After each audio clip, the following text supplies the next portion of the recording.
ទស្សនៈមួយគេហៅគេធ្លាប់និយាយថាខ្ញុំធ្លាប់ស្ដាប់ឮគេថាការសងសឹកដែលល្អបំផុតគឺមិនមែនជាការទៅប្រកួតប្រជែងដោយការវាយដំឬមួយក៏កាប់ចាក់អីគ្នាទេការសងសឹកដែលល្អបំផុតគឺការដែលយើងខំប្រឹងប្រែងឲ្យចំណេះវិជ្ជាយើងរីកចម្រើនទៅមុខឬមួយក៏របរដែលយើងរកស៊ីហ្នឹងរីកចម្រើនធំធាត់គឺយើងអាចធំធាត់ជាងអ្នកដែលធ្លាប់មើលងាយយើងអ្នកដែលគាត់ធ្លាប់ប្រមាថជីវិតរបស់យើងឬមួយក៏ប្រមាថការរស់នៅរបស់យើងមើលងាយយើងចេះមួយចេះពីរអីចឹងទៅអញ្ចឹងពេលដែលយើងរីកធំធាត់បានពេលដែលយើងឈានដល់ចំណុចមួយដែលគេហៅថាជោគជ័យឬមួយក៏ចំណុចមួយដែល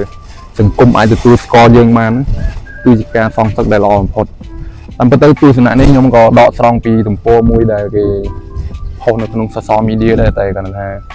ខ្ញុំគាត់យកមកដើម្បីចង់ចែកម្លែកបងប្អូនបន្តឲ្យដឹងហើយបើបងប្អូនចង់បានវីដេអូថ្មីទាក់ទងនឹងការចែកម្លែកបងប្អូនចង់បានក៏អាច comment នៅក្រោមវីដេអូខ្ញុំនេះបានហើយបងប្អូនគាត់ comment ថាចង់ឲ្យចែកម្លែកពីអីទៅចាំខ្ញុំមកសម្រាយនិងរៀបរាប់បញ្យលបន្ថែមទៀតបាយបាយ